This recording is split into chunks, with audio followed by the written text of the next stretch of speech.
Audio on demand from Vision Christian Media. The story. Well, I had a policeman come to the front door with a subpoena for me to go to court, and that was an offence against the perpetrator. So apparently the Royal Commission had been to the town that I was brought up in and had spoken to some people, and my name was given to them through that process. I was very broken on the doorstep and I just broke down. G'day, I'm Jimmy Colefax. Welcome to The Story. Well, today Dale Johns joins us once again to share more of his journey to healing after being sexually abused as a child.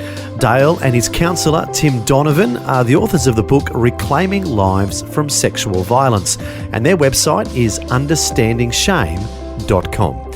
As we'll hear today, Dale had kept his sexual abuse a secret for over 40 years until a police officer knocked on his door. Dale was subpoenaed to testify in a trial against his perpetrator, and all the painful memories began to flood back.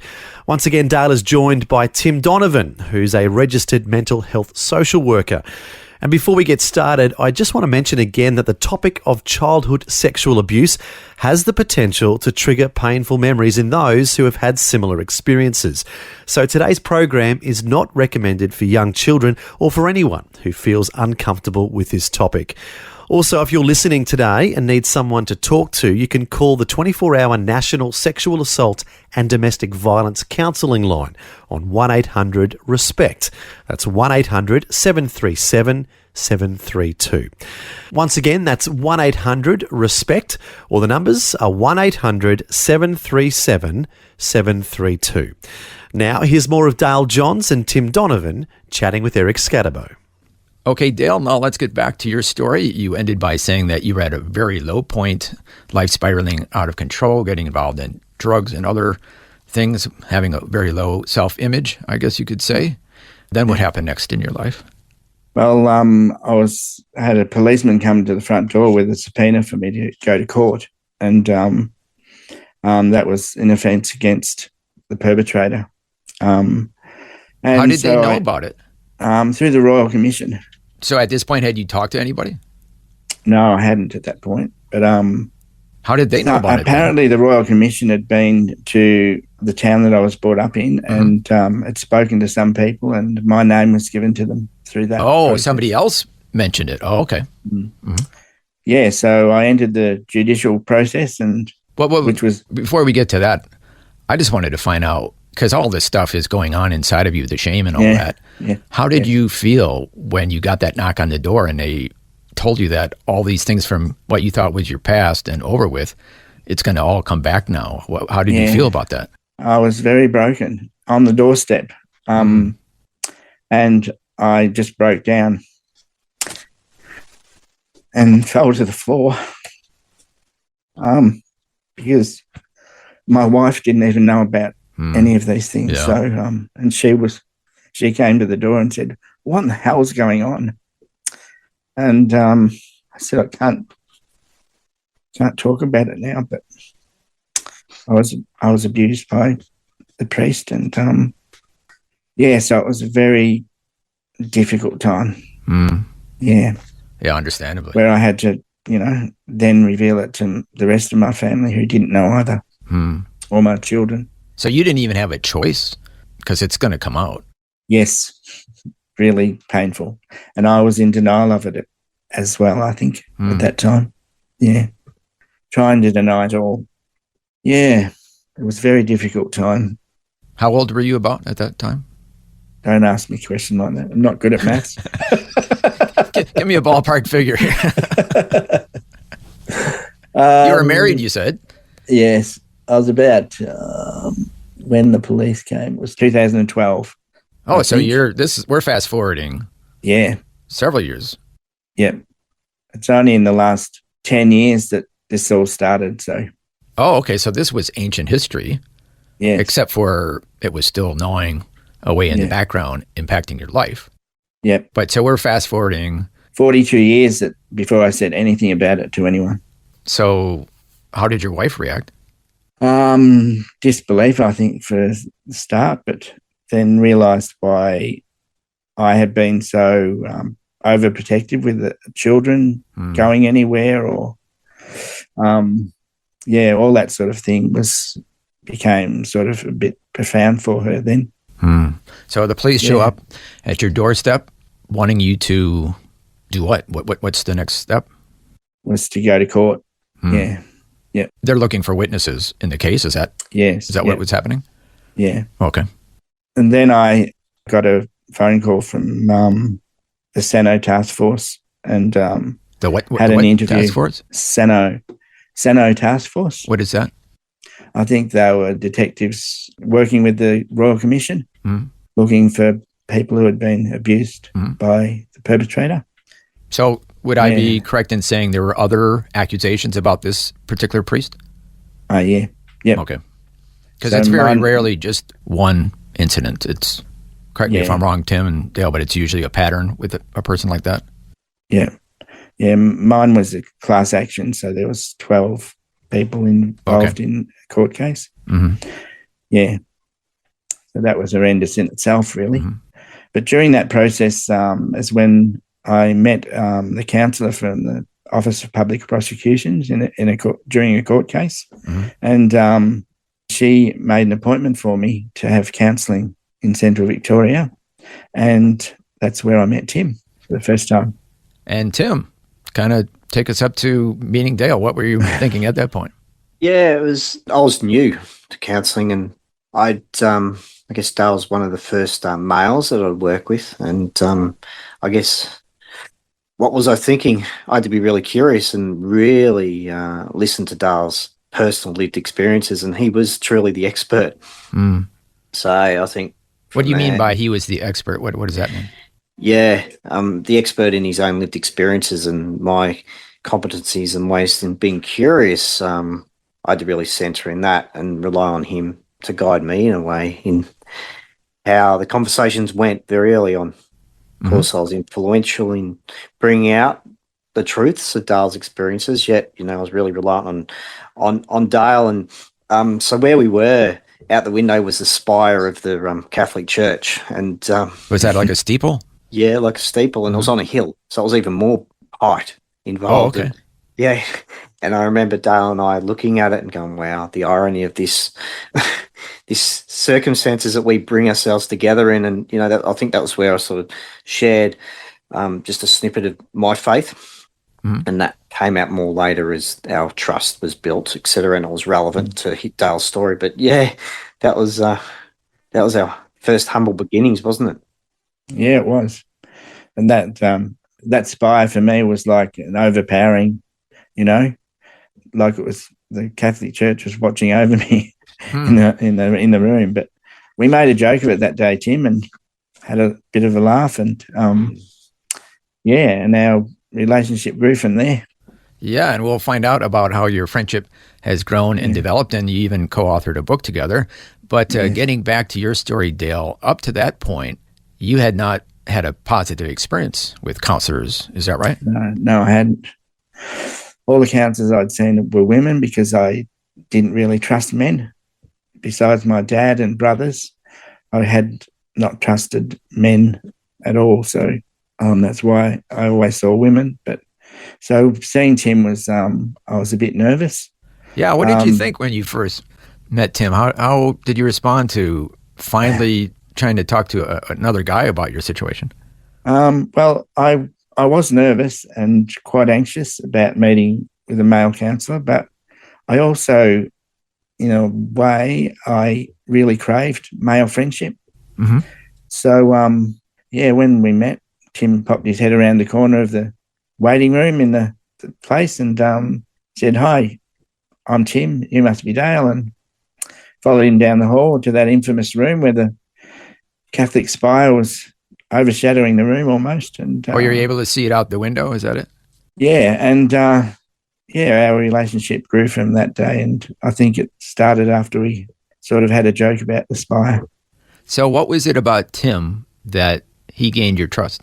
He was just very different. Very often... Oh, we know he's different, but... very different to anyone else I'd seen. Sorry, Tim. Not at all. Very different to anyone else I'd seen, of course. And there were no accusations or judgments made. And often that happened to me.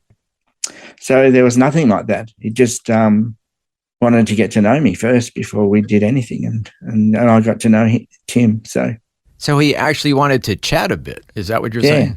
Absolutely. And get to know you. Yeah. Human to human. Yes, which is really important and amazing for me to have someone like that want to get to know me and care about me. Tim? Yeah, I think too, in that, Dale, and correct me please on this if it's a little bit misguided as such, but I think practices of self in the profession of counselling are really important, Eric. And, you know, when we look at what practices of self... What does that mean? I'm not a counsellor. Practices of self? Absolutely. Like what you bring into the conversation without having the theories and the models used, that idea of being collaborative, working together, that idea of being transparent and open and honest, and that idea of being vulnerable, absolutely vulnerable, and, you know, and asking the questions of, you know, I come with plenty of opinions, but asking Dale about his opinions about his own lived experiences.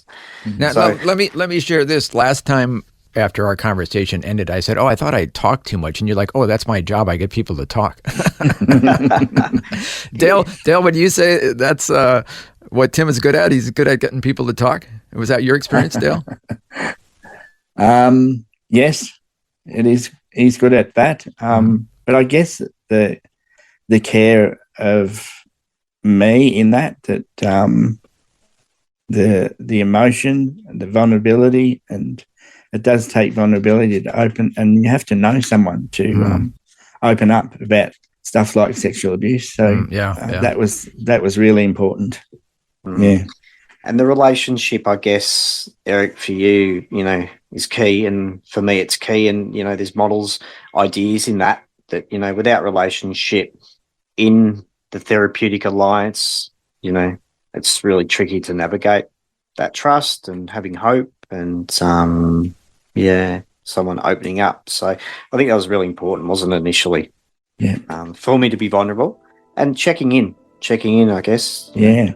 Continuously on Dale's experiences. And, for instance, we're using the whiteboard. So we're almost co-researching together, which, you know, strips back those dominant ideas of expert-driven therapy, counselling. And sharing the note-taking as well. So, yeah.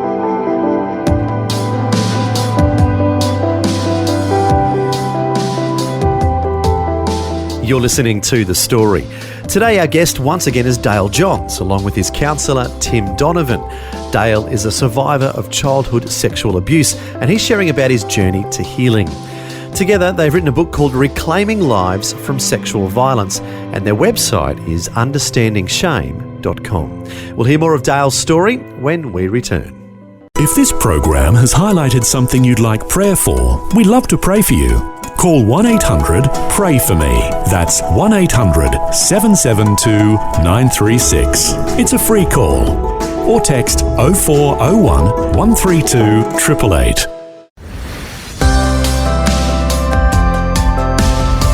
Hi, I'm Jimmy Colefax, and this is The Story. Today, once again, our guest is Dale Johns, who's a survivor of childhood sexual abuse, and he's sharing about his journey to healing. He's joined once again by his counsellor, Tim Donavan, and together they've written a book called Reclaiming Lives from Sexual Violence, and their website is understandingshame.com. Now, here's more of their conversation with Eric Scatterbo. So, Dale, would you say Tim was doing well as far as guiding you out of the metaphorical darkness and wilderness? Yes. Yeah. I mean, it took time, a long time, really. It was 3.5 years, wasn't it, Tim, by the time we finished? So, but Tim, the things that Tim did, like I took on the role of shame, and he interviewed me as shame. Huh, that's interesting. And the information that I actually knew about what shame was doing to me was absolutely mind-blowing, fascinating, and just such an interesting way to understand shame. So what was the epiphany the key turning point in your counseling experience with Tim? I think when he asked me that question, what's the difference between the perpetrator and myself? So let's just pause here to reflect on this. The question was, Tim asked you, Dale, what's the difference between the perpetrator and yourself? Yes. And that's kind of what got you really thinking. Now, for me as a non-counselor, as somebody who hasn't been abused, it's hard for me to understand why that would be a significant question, because I would think, isn't it clear that you were a victim, or you were innocent, and the perpetrator is the perpetrator, but yet because of all the reasons we mentioned earlier with him manipulating you and everything, that wasn't clear in your mind. No, I felt I was guilty. That's basically what you felt. So what was it about this question that really caused you to kind of turn the corner?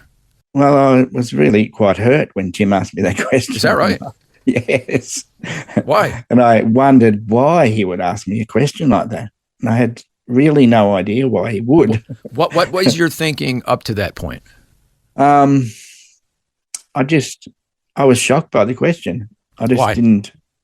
I just something that I never thought I'd be asked, I guess. Huh, okay.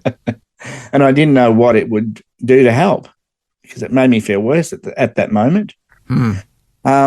Why did For that some make reason, you feel worse? I don't know. I really don't. I don't understand that, but it did. Anyway, when I left the appointment that day, I was deep in thought and praying, and on my way home, I had a significant flashback. I was sobbing, and I had to stop the car, and I just started to see why Tim had asked me that question, and I started to see the differences between the perpetrator and myself, and my innocence, and his overpowering, and just all the things that we were so different. I started to see them, and very clearly. And so that was really a pivotal question for me in counselling. And did it help you understand that, hey, I was innocent? Yes, it did. Absolutely. Yep. And I could see that I'd taken on so much of what he did to me as being my fault and all those sort of things. So, yeah. And this is years and years later that you're finally realizing, yes, I was innocent. Yes. And it had been gnawing at you for all those years. Yeah. Pivotal, isn't it? Yeah. Yeah. And I started to have more and more flashbacks after that. So it was like God started to reveal all the things I'd put away into the depths of my being. And when I could cope for another one, they'd come, and I'd through what Tim had taught me and stuff, I was able to walk through those situations myself, look at them and understand, how innocent I was in that, and the overpowering effects of sexual abuse and what it does to you as a person. So that virus, to use that analogy that we used, it was in a sense, to a certain extent, eradicated, would you say? No, not eradicated, but I'm able to deal with stuff when it comes now through, what Tim has really over the 3.5 years is really, and which continues, has taught me. So would it be fair to say that he's empowered you to have some coping strategies? Would that be? Yes, absolutely. And and understanding shame is a really big part of that, and understanding the way shame works. So people listening today who can identify with your story, what do you most want them to know about how shame works? That shame absolutely controls. I guess they need to get help. They need to get good counselling to help them through that. You can't do it on your own. You have to learn these strategies, I think, that I have learned, and that is really the only way you can overcome it, is to learn and know about how it works. And Tim, what would you like the listeners to know about shame? Yeah, I guess I'd like to, if that's okay, Dale, to ask you, the listeners may be thinking, you mentioned strategies, you mentioned ways to cope. What were some of those ways that we were able to draw out that were already there? I guess the assumption, in a way, was that you have the skills and abilities. It's a matter of drawing them out. What were some of those ideas that you were able to conclude about yourself? Yeah, well, knowing that I was innocent in that, I think gave me the power to be able to look deeply into those situations. Understanding myself more, I think. I didn't know who I was. I started to know who I am. There's still a lot of confusion around that, but it's much better than it was. And so, yeah. And would it be right to suggest, Dale, and for Eric and the listeners, that rather than the problems, the abuse, fully defining who you are, your identity, taking on that idea as that's who I am, we were able to, through that pivotal sort of moment and the externalizing of shame, as in the shame's the shame, not you, Dale, you could see yourself, I guess, in a different light, that there was more that defined you, as in there was more to your identity, and that was your integrity. Yeah, my integrity. And also you brought out with that, we actually interviewed integrity as well, me taking on the role of integrity. And that was very eye-opening too. And I started to see that Tim brought out other positive stories of the person that I am. So that was really important as well, seeing myself in much better light. Yeah. And those stories of resistance where you had always stood up for what's right before the abuse, during the abuse, and continue to. And those stories were almost silenced, weren't they? They were by shame, yeah. Yep. And showing that you're always committed to, what would you say, standing up for justice, and that it wasn't further separating that it wasn't your fault. Yeah, yep. And I tried to do that through helping others. It's in the schoolyard and things like that. So, looking back, if I'm understanding you right, both of you, Dale, you had stood up for people and you've helped people. You were involved in pastoral counseling for about 20 years. Yes. So you've always had a heart for helping others, even through all your trauma. Yes, I have. So, but until I met Jim, I hadn't recognized that. Is that right? Yeah. So you have a heart for wanting to help. Yeah, I do. And You've always had that. Yeah. I've had it since the abuse started. Yep. I wanted to help anyone who was living a difficult life or had any trauma or whatever. Yeah. Now I'm remembering in my notes that it says the problem is the problem. You're not the problem. Am I saying that right? Am I remembering it right? Yep. So that was also pivotal. Yes. Pivotal. Yep. Pivotal. I just talk for a living. What do I? It was pivotal. Yes. To distinguish, you're not the problem. The problem is the problem. Yeah. What the perpetrator did is the problem. Yes. You're not the problem. You're wanting to help people. Yes. And that helps you have a much more positive view of yourself. Yes, absolutely. Yep. I'm starting to see why Tim's so good. He's getting me to talk again. Tim, you're wonderful. You're a great counselor. Well, we're running out of time, but any other wise things, Tim, you want to share? Or Dale, you want to talk about how great Tim is? I do that all the time. Oh, I'm starting to understand why you like Tim so much. Good on you, Tim. Thanks, Eric. Yes. But let's get to the book. The two of you, not only has Dale come to be in a much better place, and we're hearing all these positive developments in your life, Dale, but the two of you got to the point of wanting to share these experiences and your growth in a book. Tell us about that. Dale, how did you feel about wanting your story shared publicly? That is something I wanted to do. You did? Yes. I wanted to help others, Mm-hmm. Yeah. And it had been 42 years before I could say anything. So if there's others out there that are the same, who may never talk about it. I wanted them to have the opportunity to hear our story, and maybe they could talk about their story too and be released from the silence. Amen. Which is a form of healing. Mm-hmm. And Tim, why did you want to write a book? I think I was just so humbled. I was humbled by Dale's trust in me. Of course, our faith had a lot to do with it, and it was centered in that.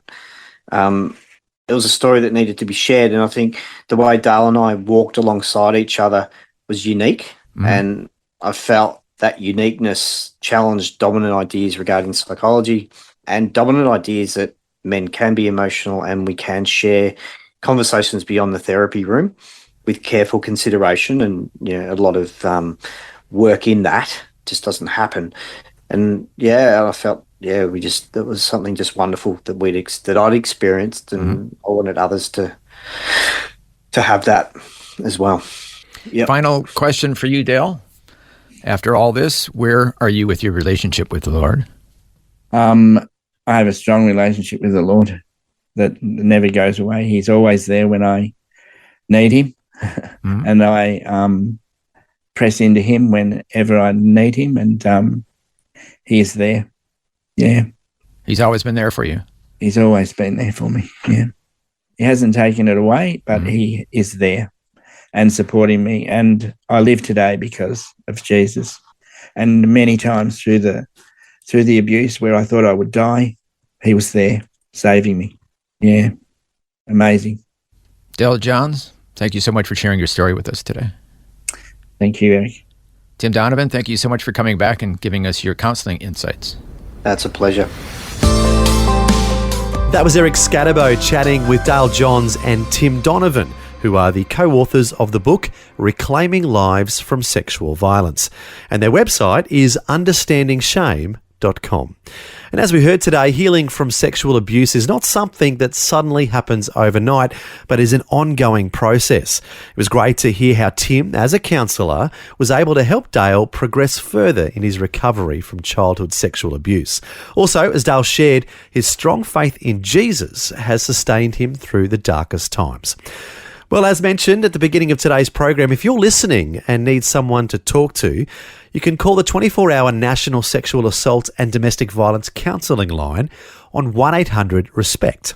That's 1-800-737-732. Once again, that's 1-800-RESPECT, or the numbers, 1-800-737-732. Also, if you'd like to pray with someone, our prayer line is 1-800-PRAY-FOR-ME. That's 1-800-772-936. We'd love to pray for you on that number, 1-800-772-936.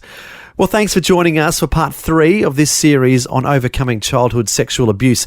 Unfortunately, this topic is impacting many people in society today, and it's good for us to understand so we can better help others, or so that we can get help ourselves.